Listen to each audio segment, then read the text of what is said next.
Buenos días, buenas tardes, buenas noches a todos nuestros auditores y auditoras que nos escuchan.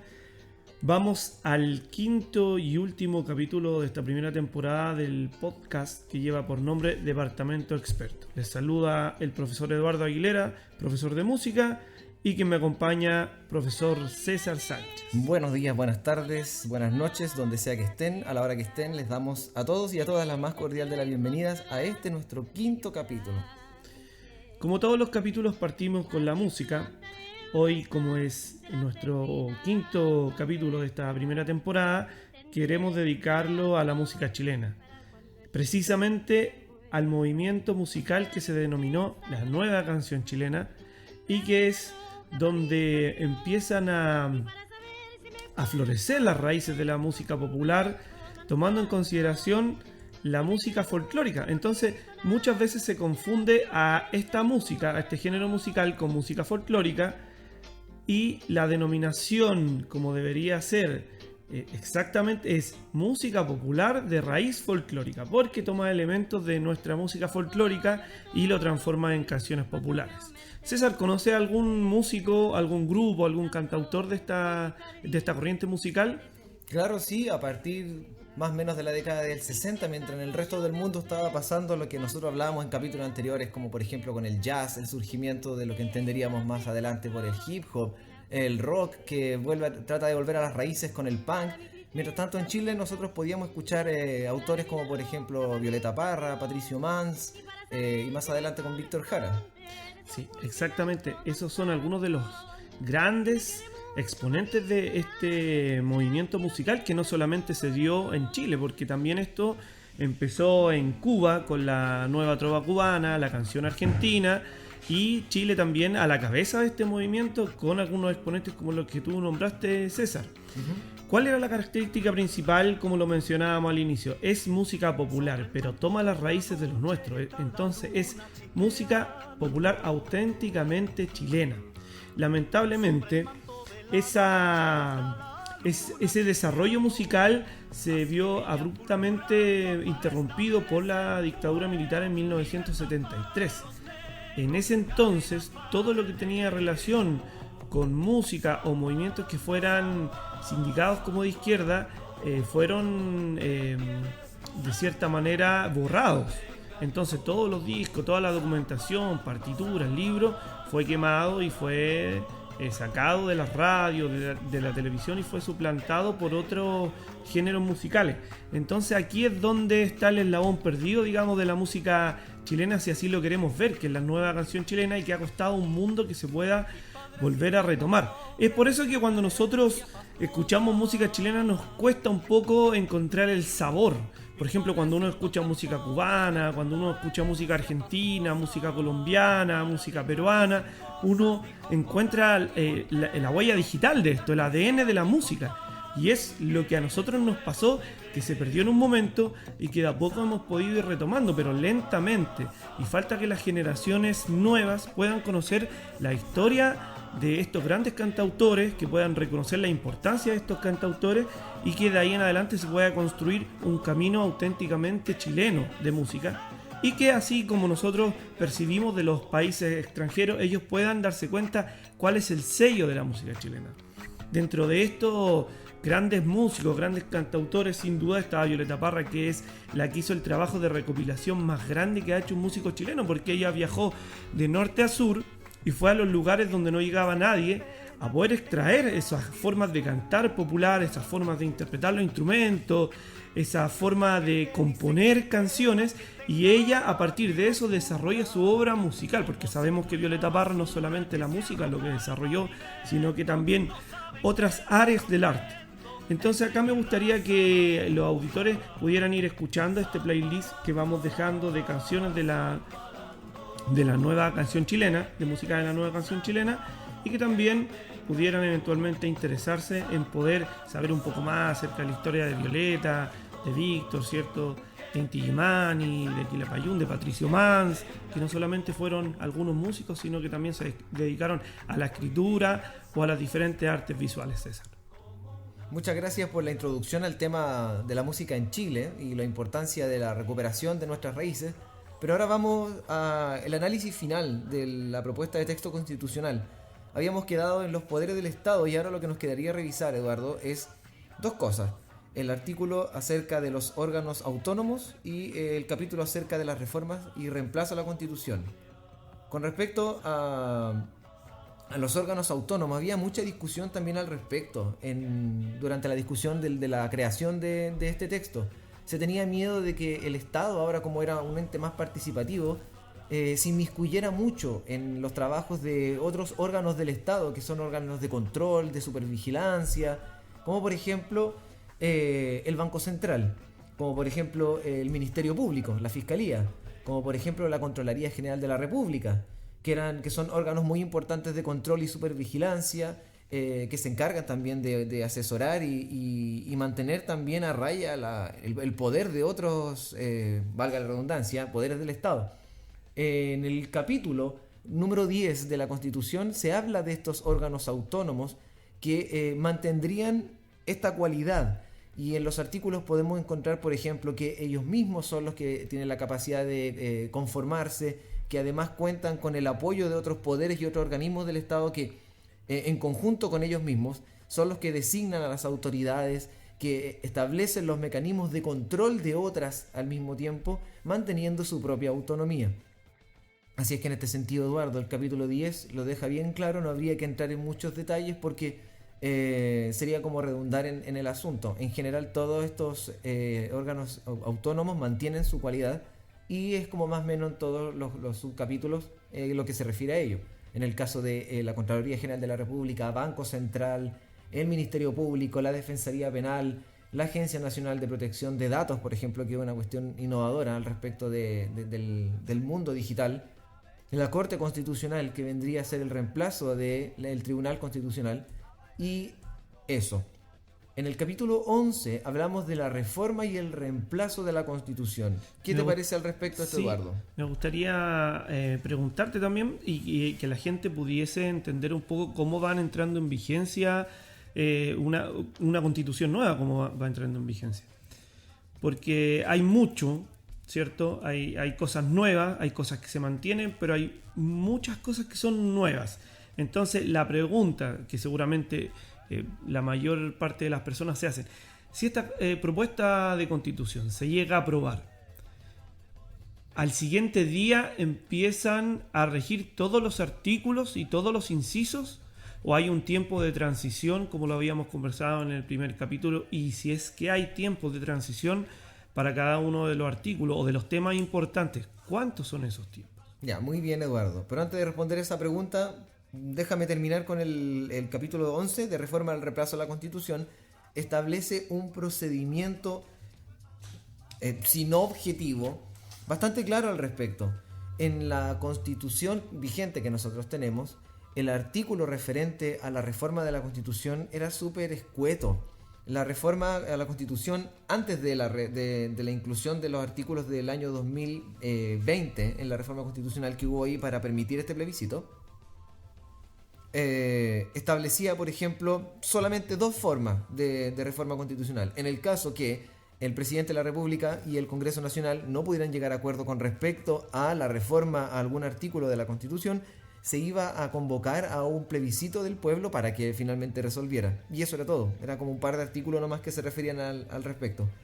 En este texto de Constitución, en la propuesta, tenemos todo un mecanismo para el procedimiento de la reforma constitucional que consta de básicamente 6 artículos que establece paso a paso cómo esto va a ser. ¿Quiénes pueden llamarlo? Ahora puede ser moción del presidente, puede ser mensaje del presidente, moción de los diputados, puede ser iniciativa popular, puede ser consulta indígena. Se va a convocar el referéndum, se va a realizar el catastro del registro electoral, se va a llamar, se va a publicitar, se va a permitir la participación. Se va a permitir también, como señalamos en los artículos anteriores, la participación de las comunidades, de los pueblos de Chile. Se va a realizar un proceso totalmente transparente y establecido. O sea, no es que haya como una especie de candado que permita o que impida reformar este texto constitucional que nosotros tenemos en nuestras manos, como sí podíamos decir del anterior. Ahora, con respecto a lo que me señalabas y lo que preguntabas tú, Eduardo, Ese vendría siendo como el capítulo final, que ni siquiera tiene como número en este texto constitucional, que son las disposiciones transitorias. ¿Cuándo empieza a regir ¿cuándo empezaría a regir este texto constitucional de ser aprobado? Es una respuesta que tiene como muchas respuestas. ¿Por qué?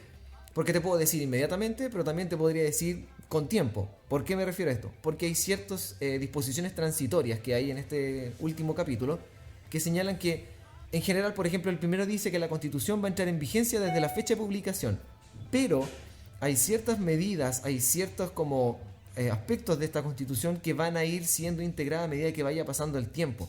Como por ejemplo, toda norma vigente que haya en nuestro país va a seguir vigente a no ser que sea derogada. No es que empiece este texto constitucional y automáticamente ¡pum!, nos quedamos sin ley en el país. No, todas van a seguir vigentes mientras no sean derogadas. Por lo tanto, no es como un borrón y cuenta nueva inmediato. Por ejemplo, el presidente de la República tiene que iniciar trámites legislativos para muchas de estas reformas y tiene que hacerlo. O sea, no es que vayan a entrar en vigor sola, no es que se vayan a implementar, porque como hablábamos anteriormente, esta Constitución nos deja como con la sensación a muchas personas que quizás no están familiarizadas con los textos constitucionales de que es como muy poco objetiva, y ese es o muy poco clara en realidad. Ese es el objetivo de la Constitución. La Constitución te da, como dice la palabra, una constitución de Estado, una característica de Estado. Luego, la pelota, por así decirlo, quedaría en manos de los parlamentarios que tienen que hacer las reformas y las leyes que van a entrar en vigor. Por ejemplo, con respecto a los límites de la reelección, que también mucho se ha alegado, eso va a contar a partir del próximo proceso eleccionario. Por ejemplo, las reglas de paridad entrarían en vigor a partir del también el próximo proceso electoral. Y así, en el fondo, es todo el capítulo de las disposiciones transitorias. Nos indica cuándo van a ir entrando en vigor una tras otra a medida que se llame por mensaje presidencial a la reforma, en la medida que venga el próximo proceso eleccionario, y también en la medida en que vayan siendo derogadas y reemplazadas por las nuevas leyes, que son los mismos diputados que están hoy en día en vigencia, diputados y senadores que están en vigencia, que van a ser los que van a hacer las reformas. No se eliminaría el Congreso inmediatamente, el país no se dividiría en 1 millón de comunas autónomas con sus propios gobiernos y leyes, sino que todo va a ir con una progresión a través de un calendario que está establecido en las mismas disposiciones transitorias de la Constitución.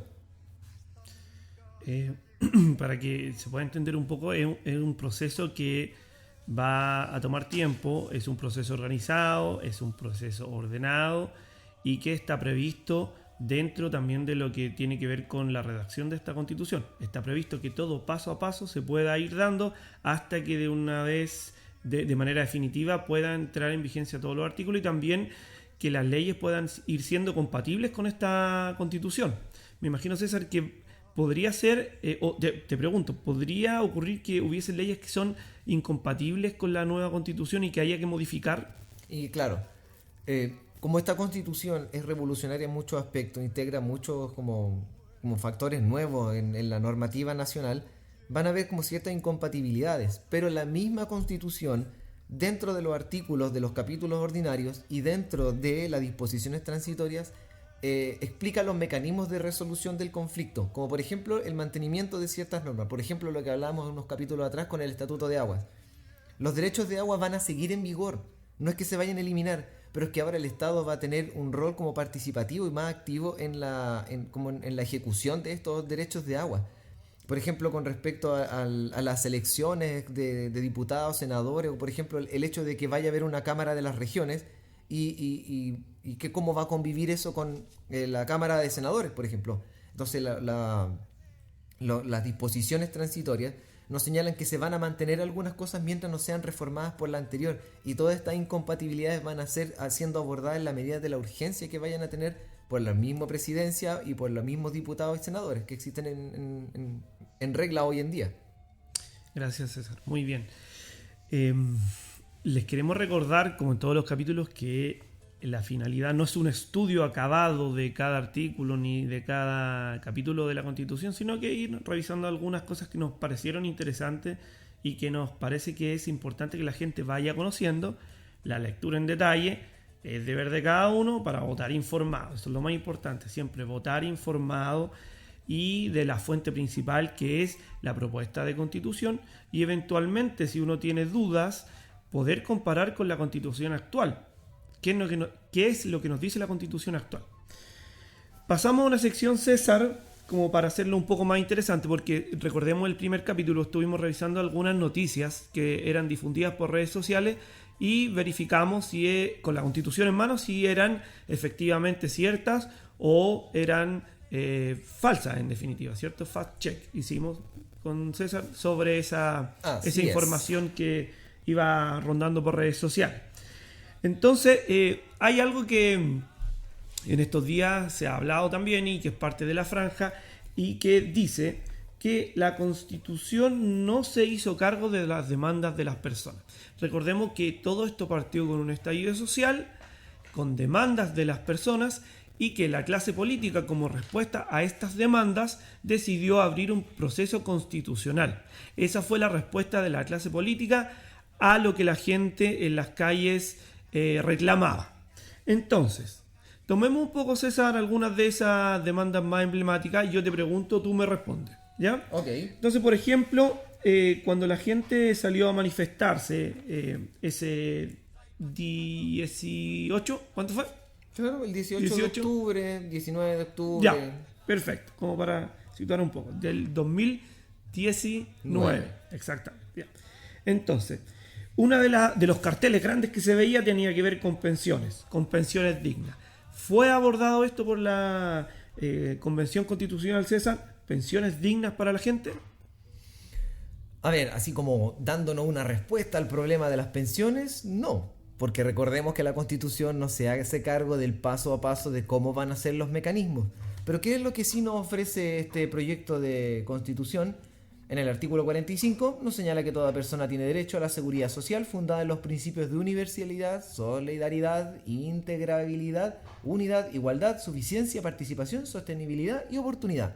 O sea, en el fondo el artículo 45, leí solamente el número 1, se hace cargo de esto. O sea, dice que la gente tiene derecho a una pensión. Cuestión que no estaba contenida en el texto constitucional vigente.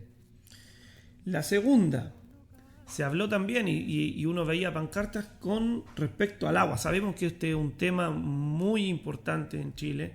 Lo revisamos en uno de los capítulos anteriores, en donde veíamos el uso que se le daba al agua en actividades por sobre el consumo humano. ¿Qué nos ofrece esta Constitución con respecto a eso? Al agua. En el artículo, por ejemplo, 57, número 1, dice: toda persona tiene derecho humano al agua y al saneamiento suficiente. Y asimismo, bueno, más adelante, tenemos todo como un subcapítulo acerca del Estatuto de Aguas, pero en el artículo 140 nos señala el proyecto de Constitución que el agua es esencial para la vida y el ejercicio de los derechos humanos y de la naturaleza. El Estado debe proteger las aguas en todos sus estados, fases y su ciclo hidrológico. Paso al siguiente, César. Salud, mejor salud. Sabemos que tenemos un sistema de salud que es privado, que es expedito, que es muy caro y que tiene acceso una minoría de la población, y que tenemos un sistema de salud público en donde la mayor parte de la población se tiene que atender ahí, donde hay largas listas de espera, donde quizás no está la celeridad en la atención primaria que uno quisiera, en comparación, por ejemplo, con las clínicas, o también en comparación de los sistemas de administración, FONASA versus ISAPRE. ¿Qué ocurre acá, César, en cuanto a esto? Bueno, como señalábamos anteriormente, en términos como específicos, no dice cómo resolver el asunto, pero señala la orientación que va a tener el Estado. En el artículo 44 de la propuesta de texto constitucional, el número 1 señala que toda persona tiene derecho a la salud, al bienestar integral, incluyendo sus dimensiones físicas y mentales. Y Eduardo, aquí hay un aspecto importante que también tenemos que considerar entre las demandas que se levantaron. Entendemos desde el capítulo 1 que todas estas demandas no surgieron con el estallido social, sino que son anteriores y que confluyeron con fuerza en una sola fecha. Hace mucho tiempo se solicitaba que, por favor, la salud en términos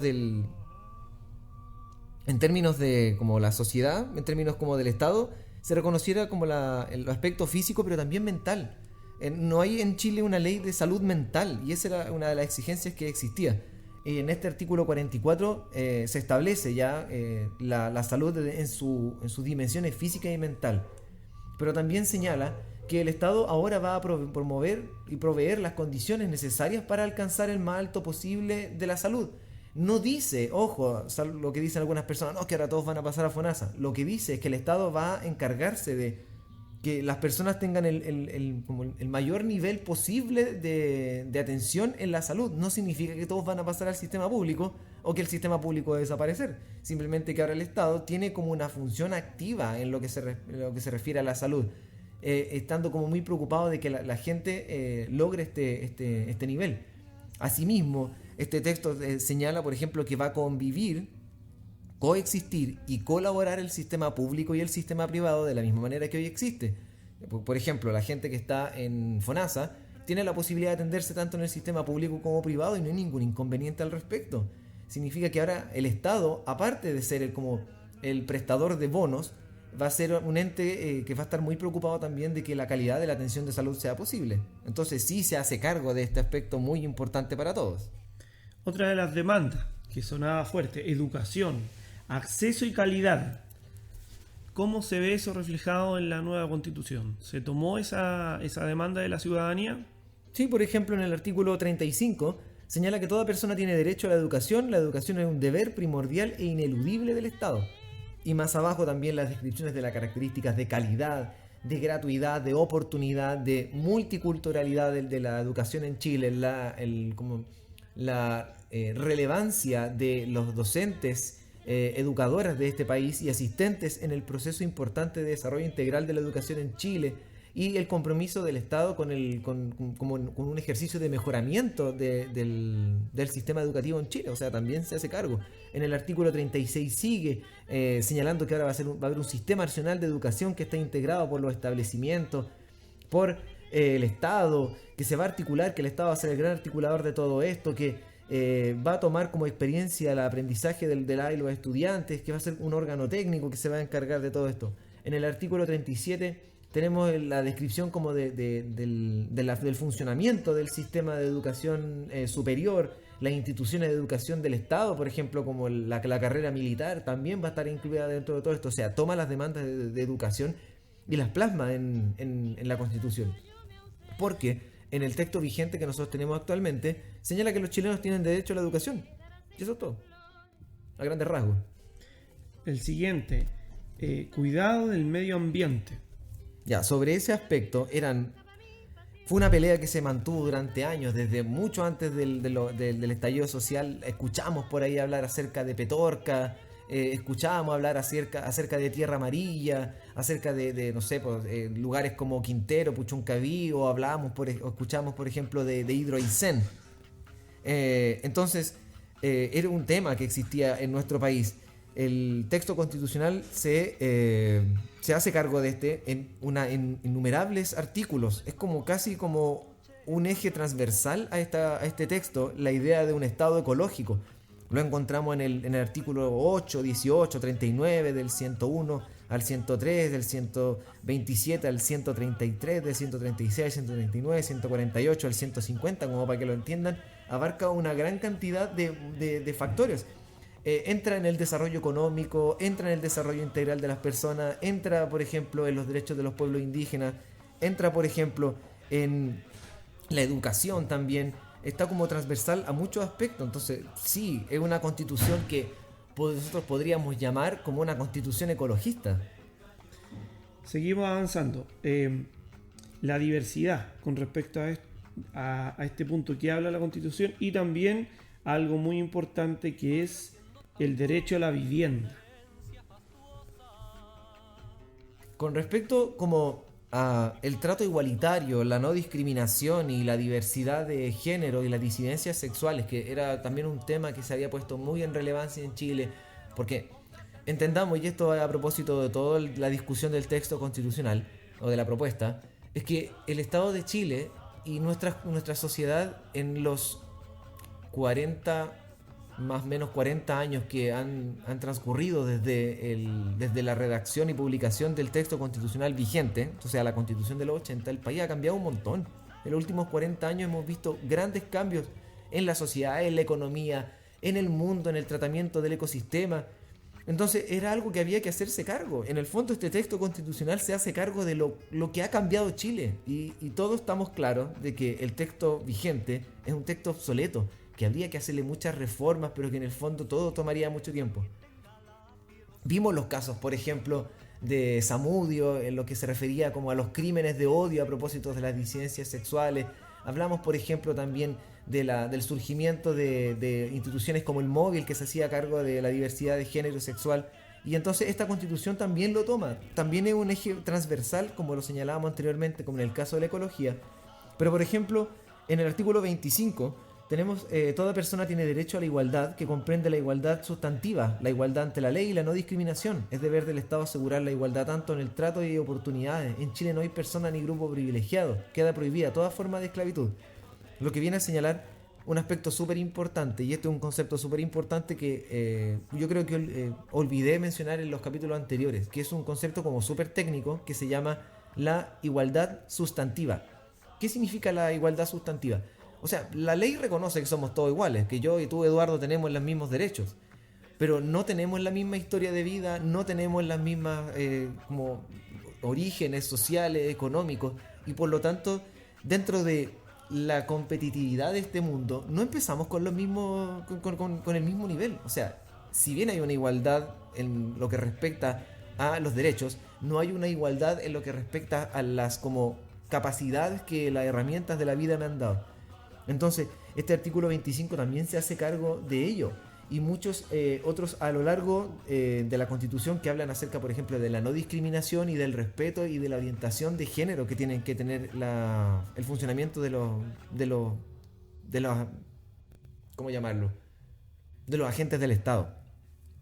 Seguimos avanzando, César. Te preguntaba también por lo que tiene que ver con vivienda, porque fue una de las consignas en el estallido social del 2019.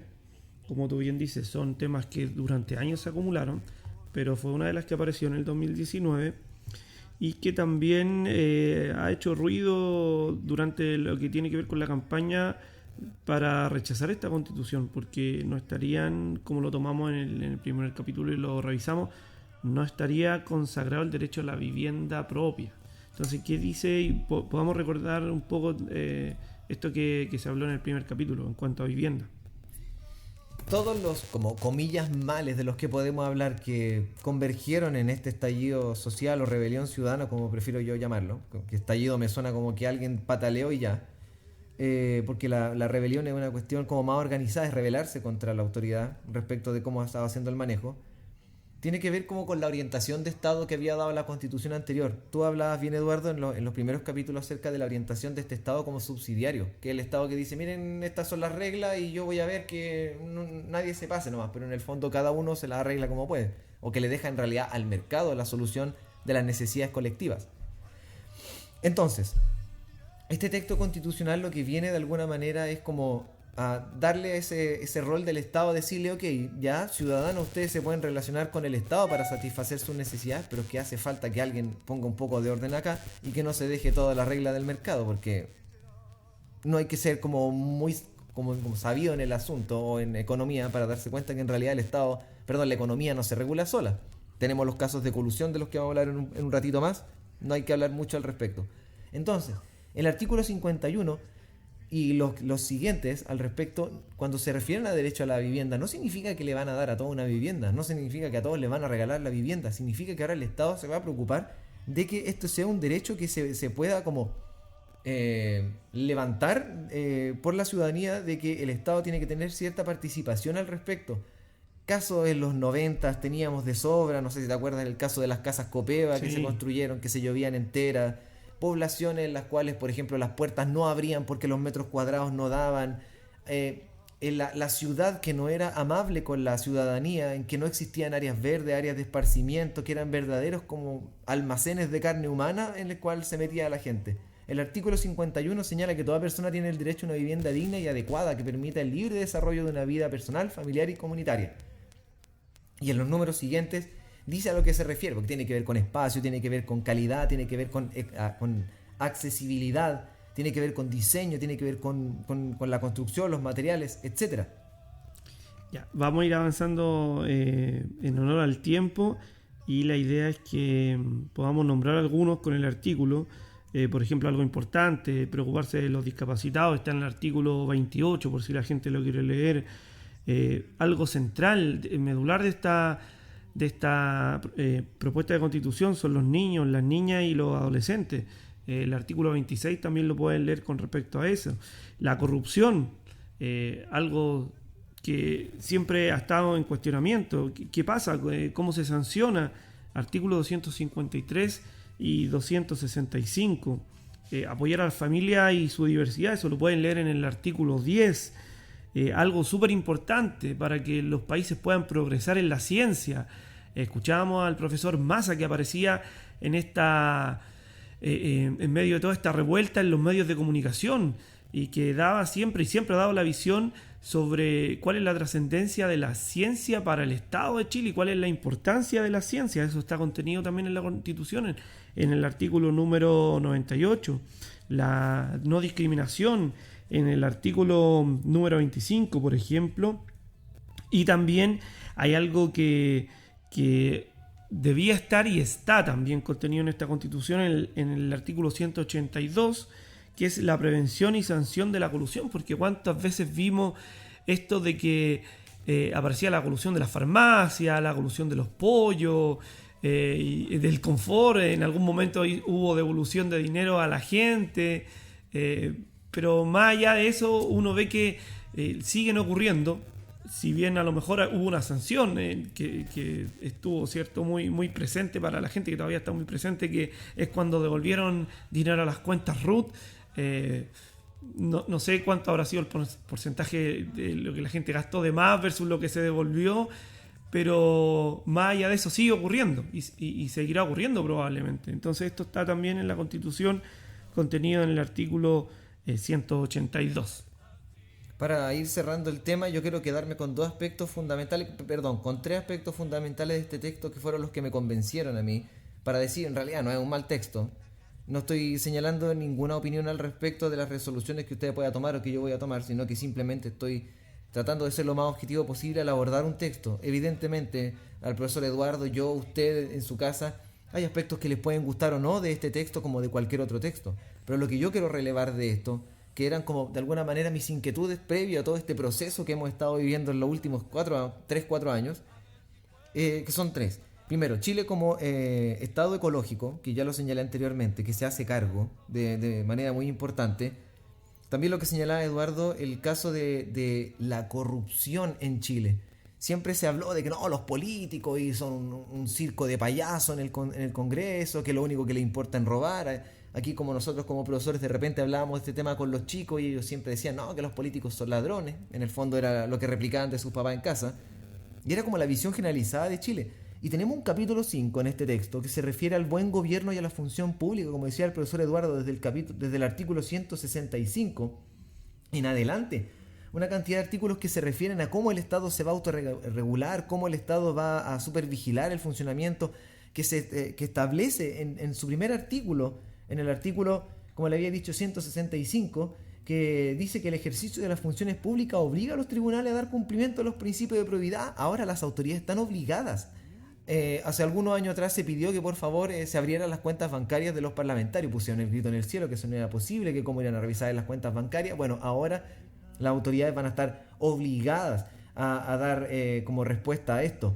Señala, por ejemplo, el artículo 170 que la corrupción es contraria al bien común. O sea, todos los problemas que nosotros señalamos que tenía la política, que los políticos se preocupaban más de legislar para ellos o a sus amigotes en el mercado que para el resto de las chilenas y los chilenos, ahora tiene todo un capítulo desde el artículo 165 hasta el artículo 186. O sea, esto viene a dar solución. Y por último, para mí muy importante, la idea de que Chile es como una democracia participativa. ¿Qué es lo otro que alegaba la gente? Los ciudadanos votamos por alguien porque nos promete algo y luego ¿qué? Si te he visto no me acuerdo, dice el político, y la opinión de la gente quedó votada ahí. O sea, esto era como una firma de un cheque en blanco. Si te cobraban lo que iban a cobrar el político electo, era problema de ellos y la ciudadanía no podía hacer nada. Ahora en los artículos 151 al 159, hay todo un conjunto de normas que de alguna manera vienen a poner a la ciudadanía como actor principal dentro de este Estado. Ya no van a ser los políticos los que nos amenacen con su corrupción, los que nos amenacen con su colusión, con la ley de pesca, por ejemplo, sino que ahora van a ser los ciudadanos los que van a poder estar ahí tomando las medidas necesarias para ello. Entonces, haciendo como un cierre de lo que invitaba Eduardo al principio de la discusión, sí, este proyecto de constitución viene a dar respuestas a una gran cantidad de las inquietudes que plantearon los ciudadanos en estas movilizaciones masivas que hubo en el año 2019. Y si usted está pensando inmediatamente en la violencia y la destrucción, les recuerdo que la mayor marcha de Chile que ha existido, que fue la del 25 de octubre, fue una manifestación en su gran mayoría pacífica. La violencia en realidad fue simplemente un argumento que ocuparon los que estaban en contra de la movilización para criminalizar toda esta explosión ciudadana. Fue la ciudadanía la que salió a las calles a exigir un país distinto y le pusieron un nombre, le pusieron dignidad. Gracias, César. Me gustaría hacer una última reflexión para ir cerrando este capítulo y despedirme de todas las personas que pudieron escuchar. Como nos contaba César en el primer capítulo, nunca antes la ciudadanía de Chile había tenido la posibilidad de redactar una constitución. Se puede decir que es una constitución que la redactó la izquierda, prácticamente a lo mejor algunos dicen que fue a la fuerza. Quiero recordar algunas cosas. Primero, fuimos nosotros, los mismos ciudadanos, que votamos el que queríamos que se redactara una nueva constitución. Fue el primer paso democrático que dimos. Segundo, fuimos nosotros los ciudadanos quienes decidimos el tipo de órgano que queríamos que redactara esta constitución. Tercero, fuimos nosotros mismos los ciudadanos quienes decidimos quiénes nos representaran en esa redacción, de manera libre. Nunca antes había ocurrido esto en la historia de Chile. Nunca antes una constitución se redactó por mandato del pueblo, por mandato popular. Ya sabemos cuáles fueron las dos formas anteriores y cuál fue la última que nosotros tenemos. Hoy tenemos la gran oportunidad de poder decidir este domingo con qué constitución nos queremos quedar. Habíamos conversado que el acuerdo llega hasta acá. Entonces debemos decidir informados, debemos decidir en conciencia, debemos decidir pensando en el futuro de las generaciones que vienen, en el futuro de nuestros hijos, pensando en qué país nosotros le queremos dejar a nuestros hijos.